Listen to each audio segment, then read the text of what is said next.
বোকাজানৰ আসাম ভইচৰ দৰ্শকলৈ স্বাগতম জনাইছোঁ। আহক আমি এটা বাতৰিৰ মাজত উপস্থিত হৈছোঁ। সাংবাদিক বন্ধু বান্ধৱীসকল, আজি আমি বিশ্বনাথত এটা স্বয়ংক্ৰিয় পৰীক্ষা কেন্দ্ৰ বা অট'মেটেড টেষ্টিং ষ্টেচন এটাৰ শুভ উদ্বোধন কৰিছোঁ। আপোনালোকে জানে যে আমাৰ যি গাড়ী আছে বা প্ৰফেশ্যনেল ভেহিকল, ট্ৰাক, বাছ, যদি তেওঁলোকৰ ফিটনেছ নাথাকে তেতিয়াহ'লে দুৰ্ঘটনা হোৱাটো স্বাভাৱিক। এখন প্ৰফেশ্যনেল ভেহিকল তেওঁলোকে 8 বছৰত দুবাৰ টেষ্ট কৰিব লাগে, ফিটনেছ চাৰ্টিফিকেট ল'ব লাগে, আৰু ব্যক্তিগত যান বাহনে 15 বছৰৰ পিছত এবাৰ ফিটনেছ কৰোৱাব লাগে। ইমান দিন অসমত আমাৰ এনফৰ্চমেণ্ট ইনস্পেক্টৰসকলে তেওঁলোকে মেনুৱেলি, বিশেষকৈ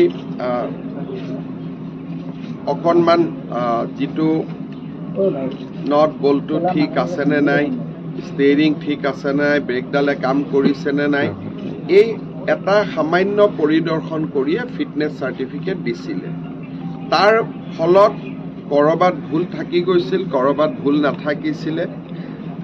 আমি ৰাজ্যত দুৰ্ঘটনা ৰোধৰ বাবে লোৱা প্ৰচেষ্টাৰ অংগ হিচাপে বিশ্বনাথ চাৰিআলিত আজি আমি এটা অট'মেটিক টেষ্টিং চেণ্টাৰ আৰম্ভ কৰিছোঁ।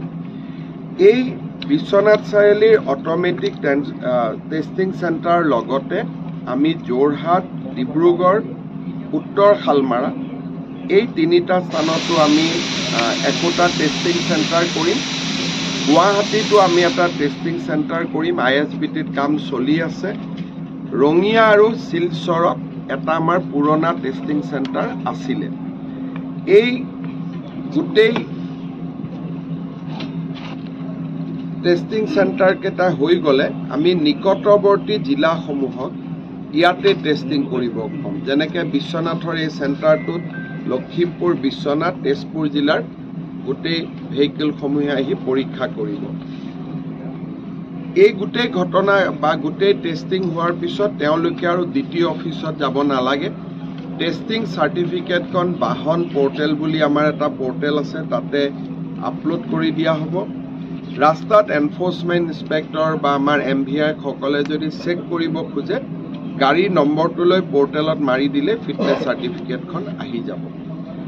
ইয়াৰ লগত আমি আৰু এটা কাম কৰিব খুজিছোঁ, সেইটো হৈছে ড্ৰাইভিং টেষ্টৰ কাৰণে। এইটো হ'ল গাড়ীৰ টেষ্ট। ইয়াৰ পিছত আমি কৰিব খুজিছোঁ ড্ৰাইভিং টেষ্টৰ কাৰণে এটা ব্যৱস্থা।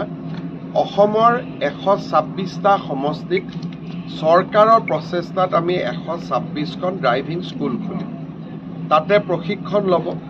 আৰু এনেকুৱাকৈ আমি ইনফেক্ট অহা কেইদিনমানত হাউলিত এটা আৰম্ভ কৰিম।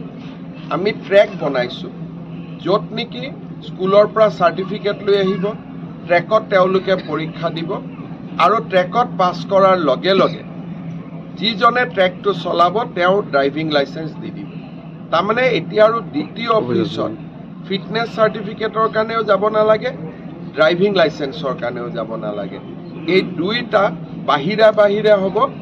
যেনেকৈ আপোনালোকে গম পায় যে গাড়ী আজিকালি কিনিলে ৰেজিষ্ট্ৰেশ্যন, যিখন গাড়ী আমি যিটো শ্ব'ৰুমৰ পৰা কিনো, ডিলাৰৰ পৰা কিনো, তেওঁলোকে ৰেজিষ্ট্ৰেশ্যন দিব পাৰে। এতিয়া আমাৰ ইয়াতে লাইচেন্সো আমি দিব পৰা হ'ম, ফিটনেছ চাৰ্টিফিকেটো দিব পৰা হ'ম। বাকী ট্ৰান্সপৰ্ট ডিপাৰ্টমেণ্টৰ গোটেইবোৰ সেৱা আমাৰ পৰ্টেলত উপলব্ধ। এক প্ৰকাৰ সাধাৰণ মানুহ আৰু এবছৰৰ ভিতৰত দ্বিতীয় অফিচত যোৱাৰ প্ৰয়োজনীয়তাটোৱে নোহোৱা হৈ যাব। প্ৰথম চৰকাৰৰ দায়িত্ব লৈয়ে পৰিবহণ নিগমত আমি এটা ব্যাপক সংস্কাৰৰ কাম হাতত লৈছিলোঁ। আজি লাহে লাহে ই পূৰ্ণাংগ ৰূপ পাব গৈ আছে। আমাৰ দৰ্শকসকলক জনাবলৈ পাই সুখী হৈছোঁ যে বোকাজানৰ দুমুখীয়াত এটা পলিউশ্যন তথা ইঞ্চুৰেঞ্চ বনোৱা চেণ্টাৰ খুলিছে, য'ত আপোনালোকে অতি কম মূল্যত ইঞ্চুৰেঞ্চ তথা পলিউশ্যন অতি সহজে কৰিব পাৰিব। আহক আমি অলপ ভিতৰত সোমাওঁ।